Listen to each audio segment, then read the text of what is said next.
Yang kelas 3 kelas 3. 3A, 3B kemarin. Iya, Pak, benar. Oh iya, baik. Nah, kita mulai aja ya.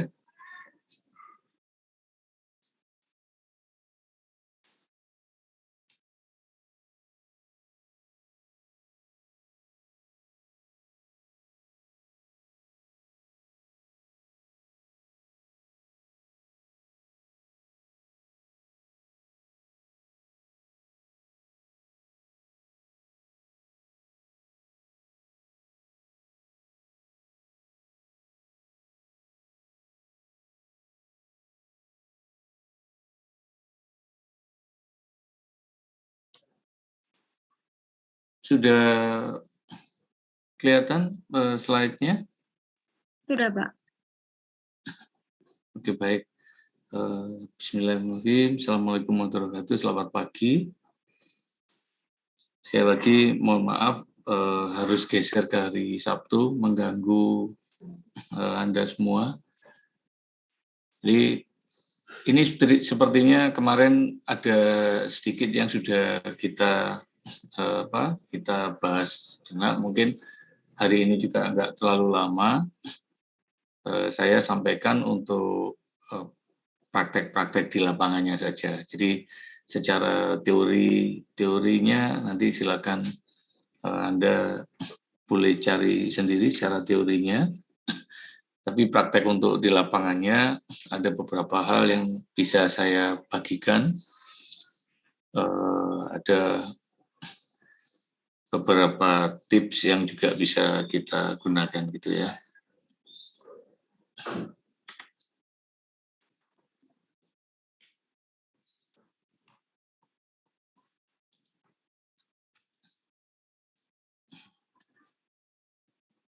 Jadi ini kalau kemarin kita ngomong pengembangan resep, memang selintas kemarin saya sudah sampaikan bahwa kenapa ada pengembangan resep dan sebagainya, itu karena sebentar.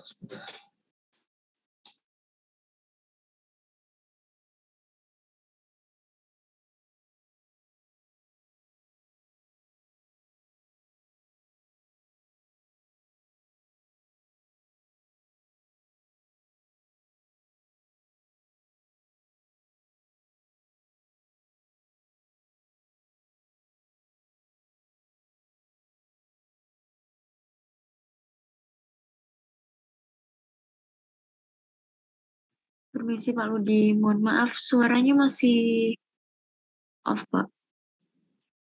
Oh ya, maaf. Ini sudah kedengaran suaranya? Sudah Pak. Ya. Jadi kalau di penjelasan saya minggu lalu, kita kenapa ngomong ada pengembangan resep, itu memang dibutuhkan untuk ada beberapa hal yang bisa kita tingkatkan, bukan kualitasnya, tapi ada dirasa aroma, warna, dan sebagainya. Dan juga bisa kita untuk menambahkan nilai gizinya begitu. Dan yang jelas, kalau untuk praktek di lapangannya, itu dibuat sesuai dengan kebutuhannya. Itu ya, untuk di pengembangan resep itu. Jadi, ada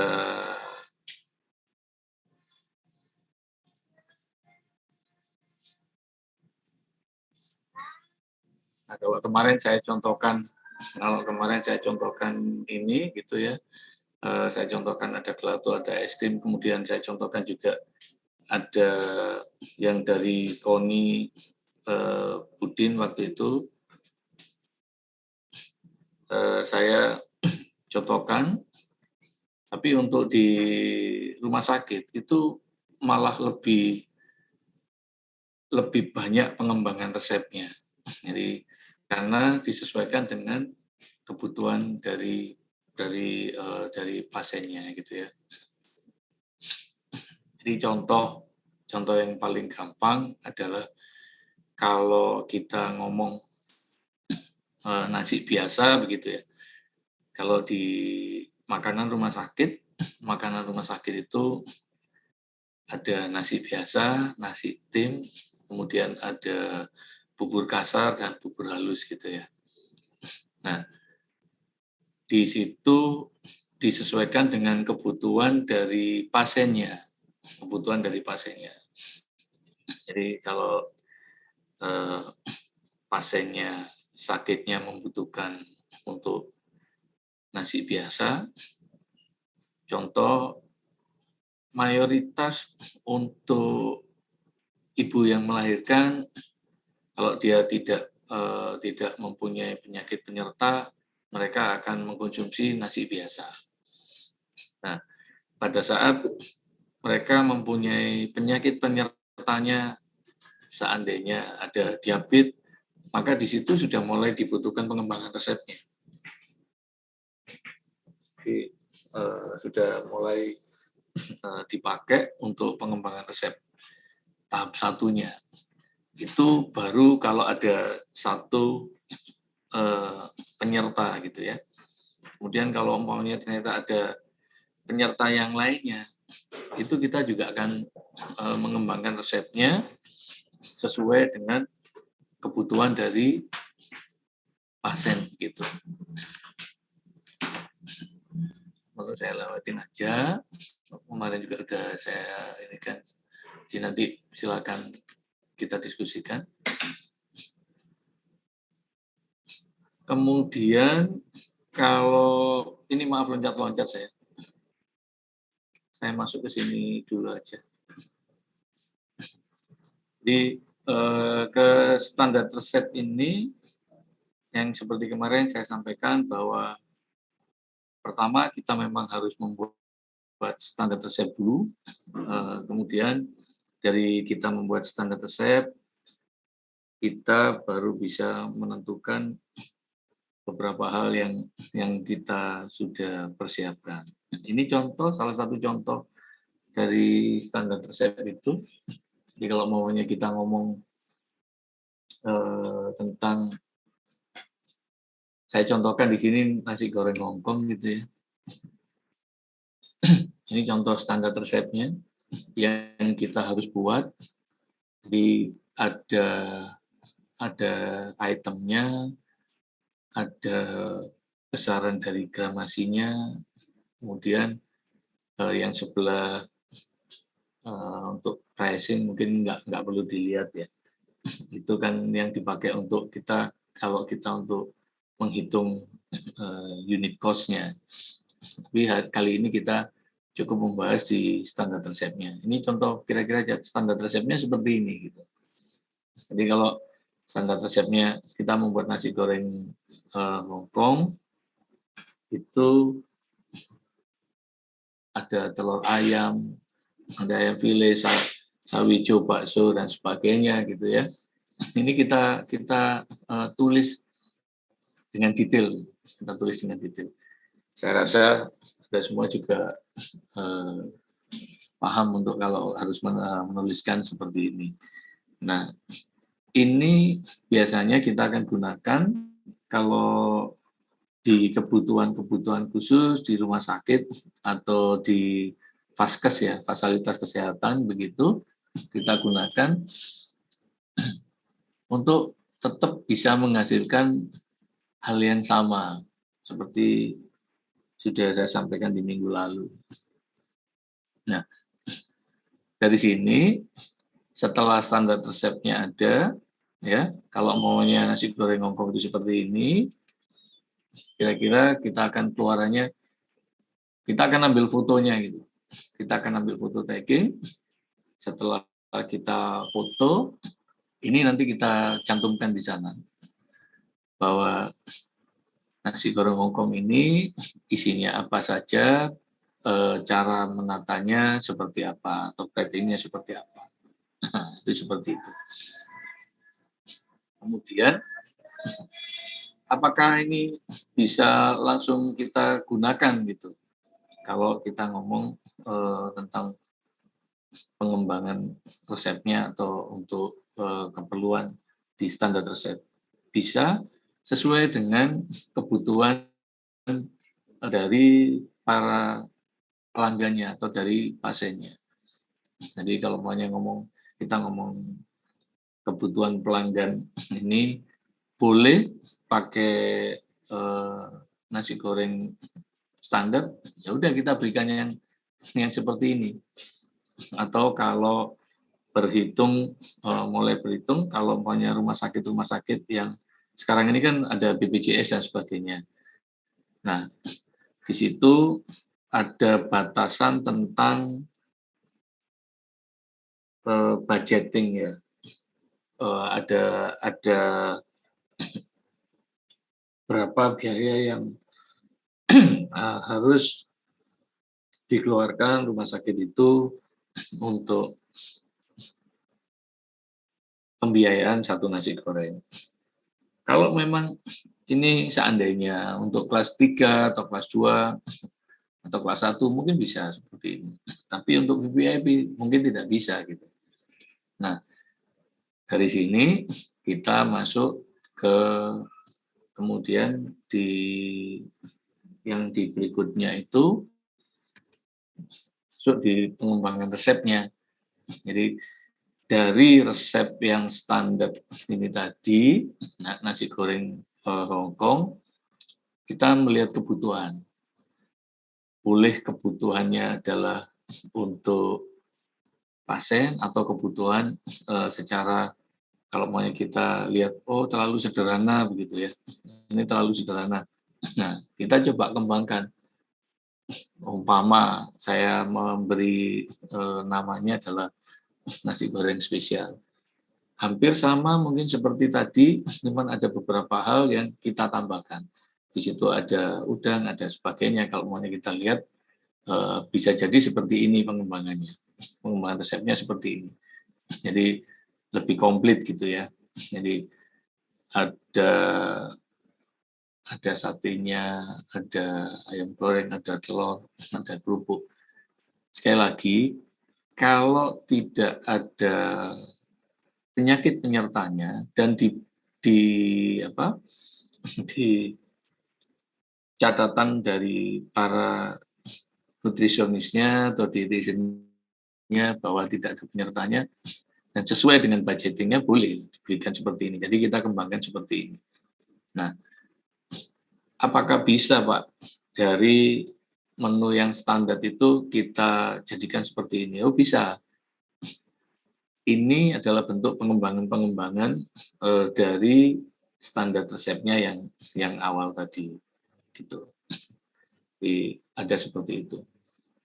Ini hanya sekedar contoh aja ya, sekedar contoh cara membuat standar resepnya banyak format yang di luar yang bisa kita gunakan. Gitu. Nah, kemudian kalau kita melihat kembali ke standar resep lagi untuk yang di standar resep ini ya, yang di nasi goreng. Kalau untuk di kebutuhan di rumah sakit untuk jenis makanan rumah sakit ini masuk di kategori makanan nasi biasa gitu. Nasi biasa. Jadi secara histori yang ada beberapa yang saya lihat 60% itu sekitar 55-60% itu adalah makanan biasa. Artinya mereka tidak berdiet gitu, bebas ya. Nah, kalau yang di luar itu biasanya memang sangat personally, itu yang kita membutuhkan pengembangan resepnya. Jadi kalau maunya nasi biasanya itu adalah nasi goreng, pada saat masuk ke nasi tim itu sudah tidak bisa menggunakan nasi goreng. Jadi kalau di sini ini yang contoh untuk di VVIP-nya begitu. Pada saat di VVIP-nya itu kebutuhannya adalah karena dietnya sehingga dia contoh dietnya KVRG ya, kardiovaskuler rendah garam. Seandainya begitu. Nah, ini tidak dimungkinkan bahwa menggunakan nasi goreng dan segala yang ada di sini yang hampir semuanya bentuk goreng gitu. Mungkin telurnya aja yang hanya menggunakan minyak sedikit. Tapi di pengembangan resep ini, kita sekarang sudah dimudahkan dengan adanya alat-alat yang bisa menunjang ini. Jadi kalau maunya dietnya kardiovaskuler rendah garam gitu. Artinya mayoritas dokter-dokter itu mereka akan ngomong yang untuk di dokter jantung, oh ini tidak boleh minyak atau minyaknya sedikit. Otomatis kalau secara konvensional ada banyak rumah sakit yang masih keluarannya makanan ini hanya direbus dan dikukus gitu. Nah, itu nanti yang akan menjadi masalah tersendiri untuk pasiennya, dan otomatis kalau ada masalah dengan pasiennya, di selera dan sebagainya, atau di pelanggan kita, gitu ya, itu akan merubah dari konsep masaknya. Kita nggak bisa kalau umpamanya sampai sisa makan pasiennya di atas 20%, masih tinggi gitu ya. Secara standar itu tidak boleh lebih dari 20%. Apa yang kita bisa lakukan? Kita mulailah pengembangan resep di sini. Gitu. Jadi kita mulai mengembangkan, berarti dari menu standar yang nasi goreng, kita beralih nasinya mungkin menjadi nasi tim biasa. Kemudian seperti yang ada di gambar ini, ayam gorengnya bisa sebetulnya kalau kita ditunjang oleh peralatan yang memadai. Pasti Anda semua juga sudah ada yang tahu dan mungkin ada yang paham, bahkan mungkin ada yang sudah pernah menggunakan, ada yang namanya air fryer gitu ya. Dalam skup kecil itu bisa menggoreng tanpa minyak kalau menggunakan air fryer. Kalau di tempat kami menggunakan alat yang namanya kombi oven. Jadi dia cara kerjanya hampir sama dengan air fryer, tapi skupnya besar. Jadi kalau seandainya kita menggoreng ayam ini ya, kalau saya harus menggunakan deep frying yang kalau kapasitas di dapur-dapur besar itu rata-rata sekitar 19 liter sampai 22 liter gitu. Saya juga butuh minyak sebanyak itu gitu. Tapi pada saat kami menggunakan dibantu oleh teknologi itu untuk menggoreng dengan jumlah yang sama. Jadi saya ambil contoh, saya menggoreng 120 pieces ayam, itu saya butuh sekitar 19 sampai 20 liter minyak goreng.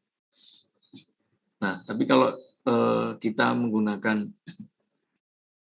air fryer yang bentuknya besar, yang tadi saya sebutkan sebagai kombi oven gitu, saya hanya butuh sekitar 50 sampai 100 cc minyak goreng. Pak, apakah hasilnya sama?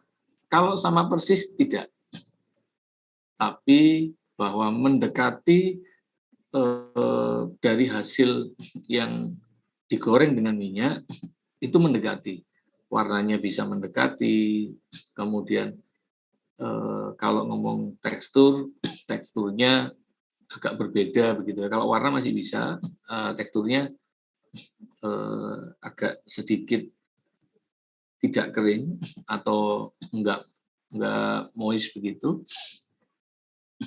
Kemudian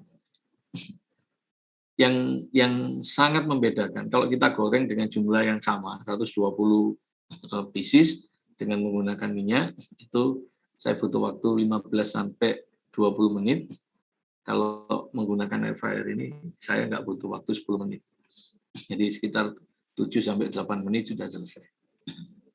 Ada seperti itu. Nah, di pengembangan resep itu, metode-metode ini yang juga bisa membantu kita gitu untuk menyelesaikan beberapa hal yang bisa menimbulkan efek pelanggan. Saya ngomongnya pelanggan, mungkin lebih skupnya adalah di yang menggunakan fasilitas kesehatan gitu ya. Di fasilitas kesehatan itu lebih tergugah seleranya. Kalau dengan diet yang kardiovaskuler rendah garam itu sudah tampilannya hanya putih, tidak menarik, kemudian rendah garam pula gitu ya. Jadi kalau ngomong rendah garam berarti tidak boleh terlalu banyak atau bahkan ada yang sampai tidak nol, tidak menggunakan garam. Itu sangat apa ya? Sangat menarik gitu buat kami untuk bisa memenuhi kepada harapan pasien atau harapan pelanggan ini agar mau makan. Nah, kami-kami yang seperti saya yang aslinya juru masak kemudian menjadi nutrisionis begitu, itu tantangan yang menarik gitu. Bahwa tidak hanya sekedar menghasilkan makanan kemudian dimakan nggak dimakan ya sudah silakan gitu, nggak ada urusan. Nggak, tapi ada hal yang lain yang menjadi kepuasan batin kalau kita menjadi seorang manusia. Pada saat kita bisa membuat makanan yang sesuai dengan kebutuhan pasien atau kebutuhan pelanggannya, itu ada kepuasan tersendiri gitu ya. Ada bahagia yang nggak bisa saya ceritakan gitu. Ada seperti itu. Nah, itu penting gitu. Pada saat semakin sulit kasus dari pasiennya, semakin menjadi tantangan yang luar biasa. Nah, sekarang sudah lebih mudah sebetulnya. Kalau ngomong tadi saya contohkan kardiovaskuler rendah garam gitu ya. Kardiovaskuler rendah garam itu kita masih menggunakan garam di sini ya. Ada garam. Nah, sekarang udah sekitar 10 tahun yang lalu atau ya 10 tahun yang lalu sudah ada lososa, kalau saya boleh bilang ada lososa, meskipun itu juga masih ada gitu ya, ada sodiumnya gitu. Kemudian ada yang garam-garam, ada sekarang banyak lah, ada garam yang memang produk-produk impor gitu ya, yang hampir 0,0 berapa persen sodiumnya itu ada gitu. Nah, kita dimudahkan dengan itu. Meskipun rasanya tetap ada rasa asinnya, tapi soft. Karena rata-rata kalau maunya orang yang sudah mengidap seperti itu, mereka kalau kena makanan yang, loh kok saya dikasih garam nih gitu. Mereka akan komplain gitu. Mereka karena sudah mulai tahu dengan banyak hal. Nah, itu tugas dari kita yang juga dietitian atau nutrisionis, kita akan ngomong sama mereka bahwa nanti makanannya akan seperti ini dan sebagainya. Pada saat kita berinteraksi itu, disitulah kita bermain untuk mengembangkan resep ini. Dari resep standarnya seperti apa dan keluarannya seperti apa. Itu seperti itu. Nah, dari pengembangan resep ini sangat banyak dibutuhkan itu di rumah sakit. Di rumah sakit itu sangat banyak dibutuhkan karena kasus-kasusnya itu luar biasa. Sekarang nggak hanya berdiri sendiri gitu. Kalau ada diabetes, ada yang lainnya, kemudian komplikasinya juga udah nggak karu-karuan. Nah, dan juga ada makanan-makanan yang sekarang setelah ada pandemi itu lebih banyak orang yang sudah pernah saya sampaikan, lebih banyak orang yang sudah mulai aware tentang bagaimana mereka berpola makan yang sehat. Itu juga sebuah tantangan ya, sebuah tantangan yang sangat menarik, bahwa makanan-makanan yang sekarang kita konsumsi itu apakah memang hanya sekedar untuk melengkapi kebutuhan hidup, kenyang, selesai, atau memang sudah disiapkan untuk menjadi kualitas yang lebih baik dari sisi makanan. Gitu. Saya coba balik ke ini gitu ya. Nah, ini satu rangkaian yang tidak bisa kita pisahkan. Jadi kalau kita ngomong menu, kalau sudah ngomong menu, ngomongnya pasti terus ada standar resep, kemudian yang berikutnya ada pengembangan resep. Nah, ini di siklus menu ini ada beberapa hal yang memang dibuat untuk menjawab kebutuhan dari pelanggannya. Tidak hanya perkara kebosanan, tapi lebih untuk bahwa makanan itu tidak hanya itu saja.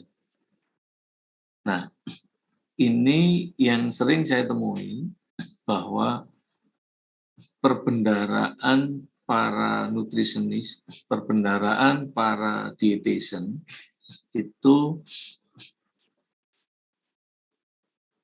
masih butuh lebih banyak lagi gitu pengetahuan tentang bahan dan sebagainya. Karena kalau saya pisahkan gitu ya, jadi ada dokter spesialis gizi, ada nutrisionis atau dietitian, kemudian ada culinary. Culinary adalah hal yang paling akhir, di mana mereka akan mengeksekusi dari apa yang sudah disarankan dari yang saya sebutkan tadi di atas. Kalau dari nutrisionisnya atau dietitiannya perbendaharaan daripada bahan-bahannya ini kurang banyak, nanti ketemunya bahannya ya itu lagi. Makanya kenapa salah satunya perlu dibuatkan siklus menu. Di siklus menu itu supaya juga nggak ketemu kalau ada pasien-pasien yang lebih dari 2 minggu begitu. Jadi pasien-pasien yang dengan sakit keluhan saraf yang biasanya mereka berobatnya ke dokter-dokter saraf, kalau sampai mereka masuk rumah sakit istilahnya atau MRS begitu, mereka paling cepat itu 1 minggu, tapi jarang. Dari rangkaiannya mesti 2 minggu, 10 hari atau 2 minggu. Nah, dengan kondisi 10 hari atau 2 minggu, kalau siklus menunya itu hanya berlaku hanya beberapa hari gitu, 3 hari, dia kan bosan gitu. Kemudian kalau 6 hari juga sama bosan. Ketemu Senin, oh Senin nanti makanannya ini. Senin ketemu itu lagi gitu. Ada beberapa contoh siklus menu yang bisa dipakai, bisa 15, bisa 31 gitu. Kalau 31 tidak akan pernah kita ketemu lagi makanan yang sama di hari yang sama. Pokoknya Senin ketemu soto ayam, Senin berikutnya ketemu soto ayam, itu tidak pernah terjadi. Kenapa? Kita perlu membuat siklus menu.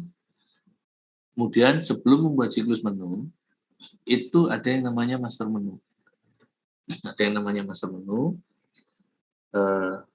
Di master menu ini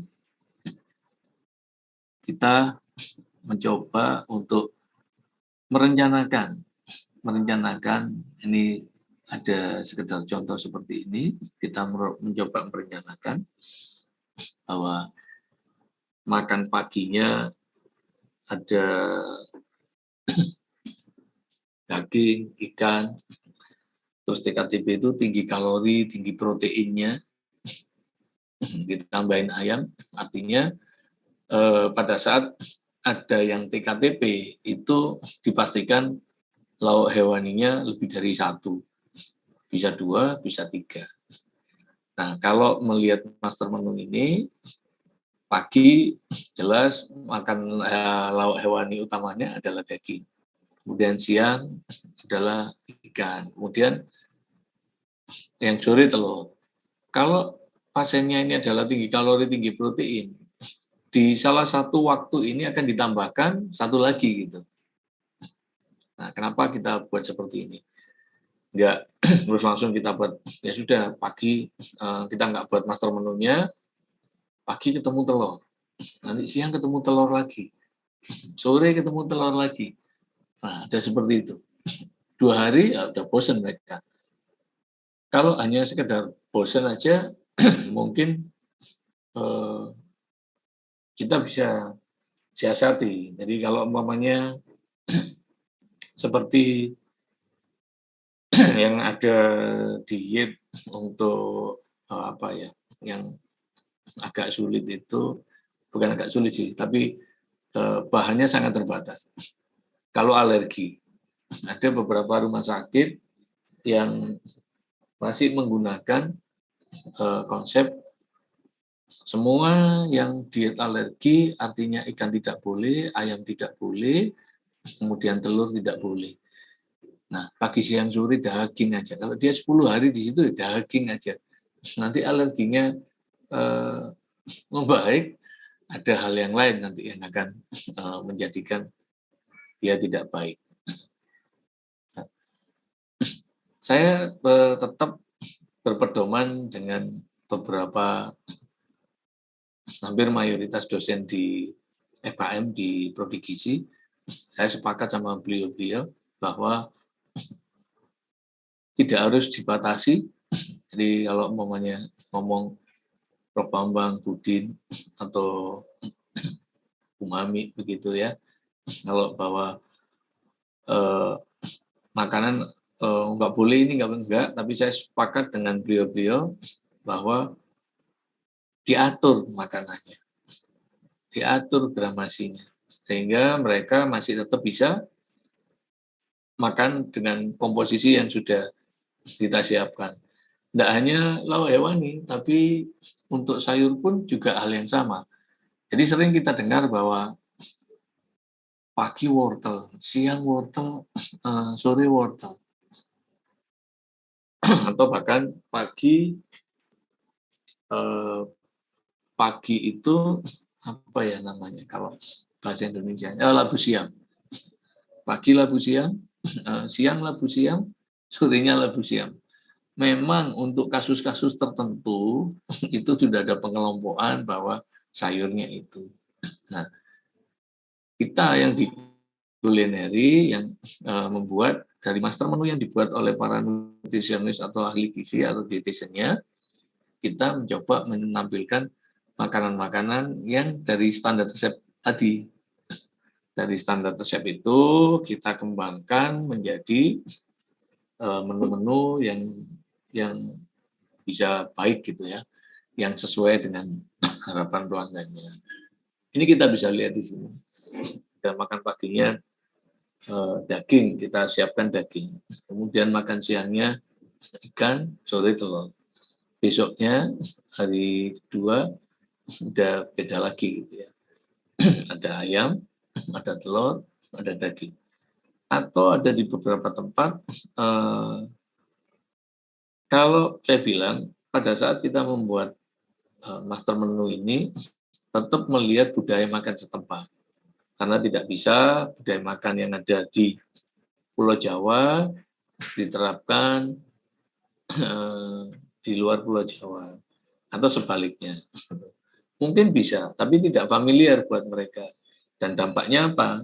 Dampaknya kalau tidak familiar atau tidak sesuai budaya makan setempat, apa yang sudah direncanakan untuk bahwa makanan itu sebagai terapi dari kesehatan manusia itu tidak pernah terjadi gitu ya.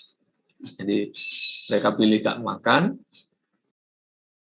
ya jelas kalau mereka tidak makan bagaimana mereka mau mempertahankan semua yang ada di tubuh itu.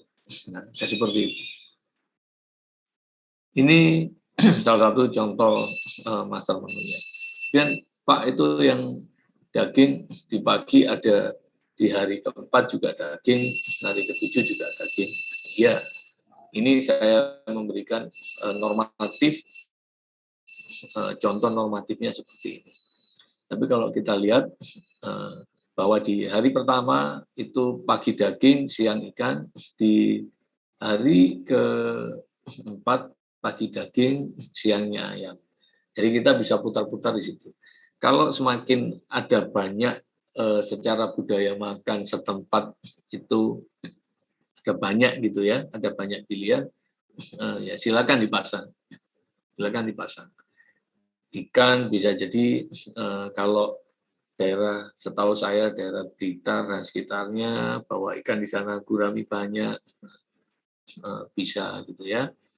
Atau kalau daerah Kediri dan sebagainya ada lele yang berlimpah di sana, ya silakan. Atau sekarang ada ikan patin gitu, silakan. Yang sekarang juga ada ikan dori, ya. Ada yang sering tanya, dori sama patin beda apa enggak ya Pak? Ya setahu saya beda, setahu saya beda. Tapi ada hal yang kadang, oh ini patin dibilang dori dan sebagainya. Ya terserah macam-macam gitu ya. Nah, pada saat telur, kalau itu mereka ada dietnya alergi, kita coba kita menggunakan telur ayam kampung gitu. Jadi sehingga kalau si pasien ini makannya pas dietnya itu ada seperti itu, enggak terus daging terus pagi siang sore itu daging, enggak. Tapi kita coba sesuaikan yang kira-kira aman. Ayam kita coba maunya kita menggunakan ayam kampung gitu ya. Itu beberapa upaya yang kita bisa lakukan. Sehingga ketemu makanan-makanan yang tetap meskipun makan rumah sakit tapi tetap bisa menarik. Ada beberapa yang saya tahu di Bandung ada rumah sakit di Bandung, di Mojokerto itu juga ada rumah sakit, di Bandung yang di Mojokerto ada rumah sakit yang menarik pasiennya itu lewat makanan. Jadi mereka bilang, kalau Anda rawat inap di sini, Anda tidak perlu khawatir makanan seperti di rumah sakit. Tapi Anda akan makan seperti di rumah. Dan memang betul-betul makanannya makanan rumahan betul. Di salah satu rumah sakit di Bandung itu, ya makanannya makanan khas Sunda gitu. Makanan khas Sunda. Kemudian yang di Mojokerto itu betul-betul makanan khas Nusantara, tapi mereka betul-betul makanan rumah. Nah, ada beberapa pasien yang sempat saya tanya sama pada mereka, iya Pak, makannya di sini enak, kayak enggak di rumah sakit. Jadi itu salah satu ada nilai plus begitu ya. Dan sekarang di Surabaya juga sudah ada yang memulai bahwa rumah sakitnya ini makanannya setara seperti hotel bintang 5. Nah, itu dia sudah melakukan apa yang disebut tadi pengembangan resep. Saya melihat ada di trisel-triselnya itu, di iklannya mereka, makanannya luar biasa. Yang disampaikan itu luar biasa. Ya, itu salah satu bentuk marketing yang dilakukan gitu ya. Tapi dari sisi resep, dari sisi menu, mereka sudah luar biasa mengembangkan dari standar yang ada, standar yang biasa, kemudian dikembangkan ke arah yang lebih apa ya, kalau dilihat makanan itu selalu kan dari kita lihat dulu gitu. Kita lihat, menarik gitu ya. Kemudian dari aroma. apapun kalau itu yang namanya protein, telur digoreng, nasi dengan telur aja aromanya luar biasa. Ada yang sampai antri-antri mulai jam 2 malam gitu kalau melihat iklannya. Nah, itu juga bisa menjadi pengembangan resep seperti yang tadi saya sampaikan. Beberapa rumah sakit sudah mulai mengarah ke sana. Gitu. Beberapa rumah sakit mengarah ke sana, yang saya tahu Surabaya juga sudah ada yang memulai. Tapi secara perhitungan, nah ini yang saya sempat beberapa kali ketemu dengan Prof. Anies, gitu. Saya diskusi sama beliau, gitu. Kemudian ketemu dengan Prof. Bambang, begitu. Saya juga diskusi dengan beliau-beliau. Saya melihat apakah kebutuhan dari pasien itu sebegitunya gitu tentang makanan. Jadi menurut beliau, oh iya betul Pak Ludi, makanan itu sudah menjadi daya tariknya. Makanya pada saat makanannya hanya standar-standar tidak akan menarik.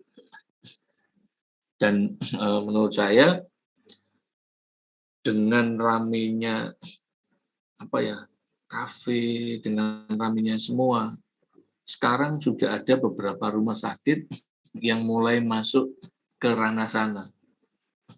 Ini saya tidak tahu, saya harus berkomentar seperti apa.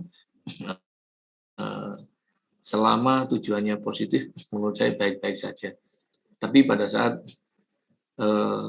penyelenggara makanan, catering, itu sudah tidak lagi mengajukan tentang keamanan pangan, menurut saya sangat bahaya. Gitu. Menurut saya sangat bahaya. Yang penting, pasiennya senang aja makan. Iya benar. Cuman juga harus diperhatikan komposisi-komposisi dari standar resepnya, komposisi-komposisi dari pengembangan resepnya, kemudian komposisi-komposisi yang sudah ada di master menunya. Ya seperti itu. Rasanya pagi ini yang bisa saya sampaikan.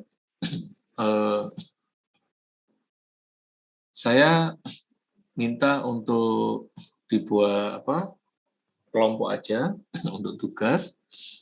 Ya, silakan diatur sendiri. Silakan dibuat master menunya, ya, dibuat masternya, kemudian dibuat menu dari master menu itu dan dibuatkan satu saja standar resep yang ada di salah satu menu yang dibuat. Jadi nanti masing-masing kelompok itu saya bisa dapat 3 ya. 1 tentang master menunya, kemudian dari master menu itu akan jadi menu, ya. Kemudian dari menu itu pasti di dalam menu ada standar resepnya. Ada seperti itu. Silakan, saya tidak menentukan kelompoknya berberapa, silakan saja. Nanti diatur saja sendiri. Nanti bisa disampaikan ke saya, ya. Permisi Pak, izin bertanya. Untuk tugas ini tuh apakah sama dengan praktikum yang akan dilakukan minggu depan nih Pak? Jadi begini, saya akan melihat kalau ini sudah jadi di teorinya, nanti praktikumnya jauh lebih gampang sebetulnya. Di praktikum itu yang akan saya pakai nanti di praktikumnya, itu jauh lebih gampang. Gitu. Jadi kalau nanti di praktikum tinggal di masing-masing kelompok bisa disampaikan lebih mudah gitu. Gitu kira-kira. Izin tanya lagi ya Pak, karena ini masih bingung. Kan ini hari Sabtu, terus ada tugas tadi yang sudah disebutkan. Sedangkan praktikumnya itu kan nanti hari Senin besok ini ya Pak ya. Nah itu berarti apakah tetap masak juga Pak?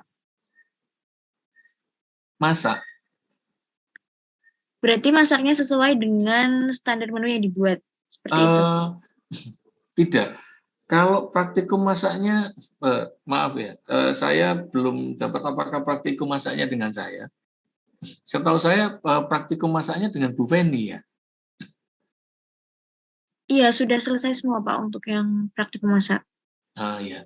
Jadi kalau praktikumnya dengan saya itu tadi mestinya dari apa yang apa tugas yang saya berikan, saya ingin melihat bahwa Anda semua itu bukan bisa atau tidak bisa, tapi nanti akan membuat itu lebih mudah gitu loh.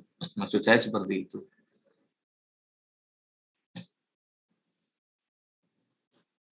Gimana? Masih bingung?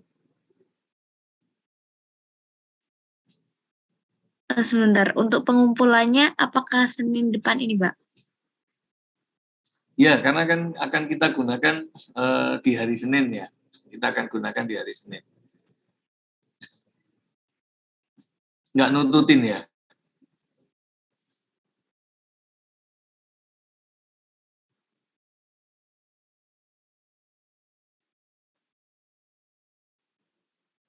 Iya, iya.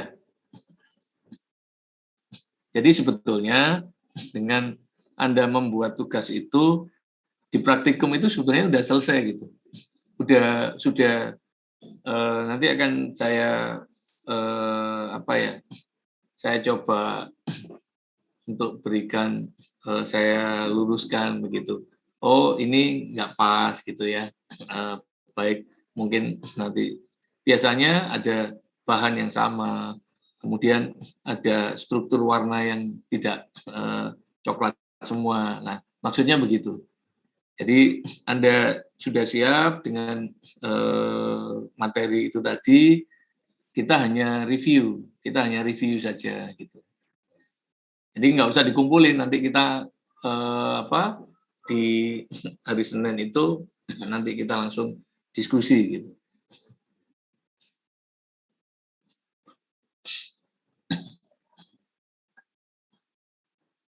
Mohon maaf Pak Ludi, ini teman-teman banyak yang bilang kalau dikumpulin hari Senin waktunya terlalu mepet. Itu gimana ya Pak? Apakah ada keringanan atau gimana?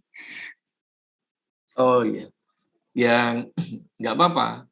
Kalau mau mundur juga nggak apa-apa. Jadi saya sebentar ya, sebentar. Senin itu waktunya masih dengan saya. Sebentar Pak.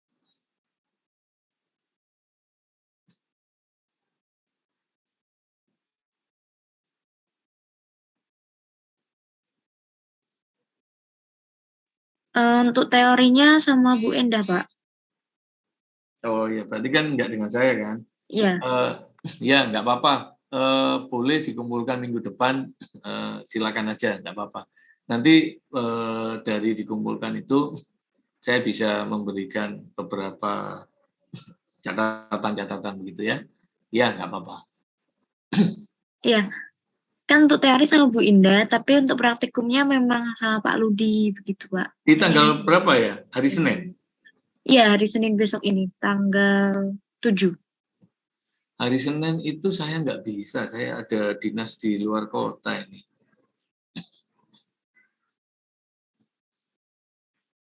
Boleh nggak kalau saya geser ke hari atau nanti saya infokan ya. Yang pasti saya hari Senin itu saya nggak di Surabaya.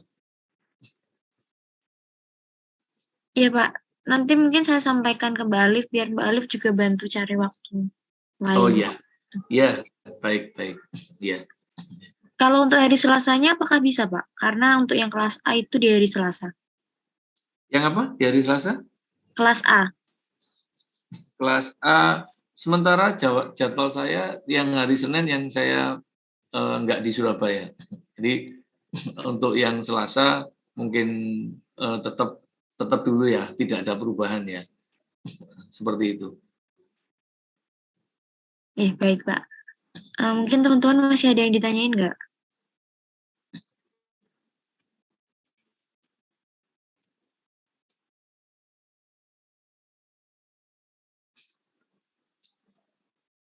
Yang untuk hari Selasa sementara tetap dulu ya. Jadi saya belum ada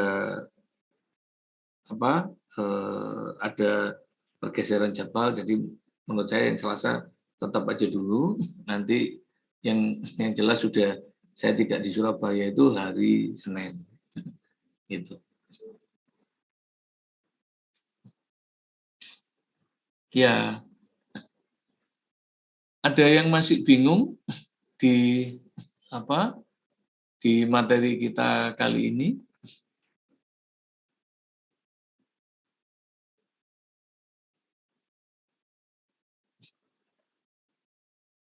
Mungkin bertanya tapi kembali lagi ke tugas itu ya Pak. Untuk Ya, pengerjaannya apakah ditulis tangan atau bisa diketik? Diketik aja Mbak, jangan ditulis tangan Ya. Mbak. Ya. Ya. Ya baik. Saya intinya begini, inti dari saya memberikan tugas itu supaya karena ini nanti pada saat Anda memasuki dunia kerja, ya, Anda memasuki dunia kerja, baik itu di rumah sakit pasti diperlukan, kemudian di catering industri itu juga pasti diperlukan, dan kalau Anda punya usaha sendiri pun ini insya Allah juga akan sangat bermanfaat gitu. Maksud saya begitu. Itu aja sih. Nggak apa-apa Mbak, diketik aja, jangan ditulis tangan, kadang nggak bisa baca saya kalau udah ditulis tangan. Iya, baik. Teman-teman masih ada yang bingung lagi nggak?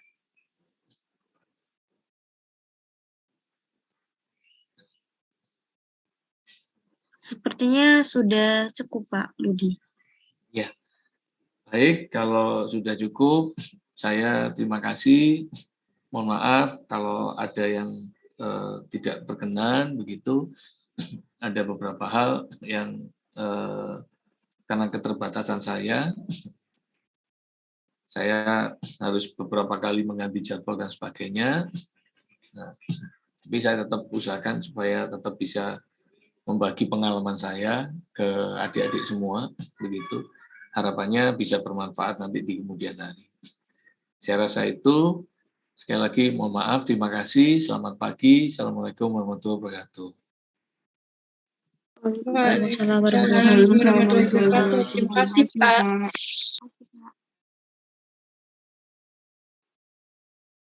Saya izin live dulu ya.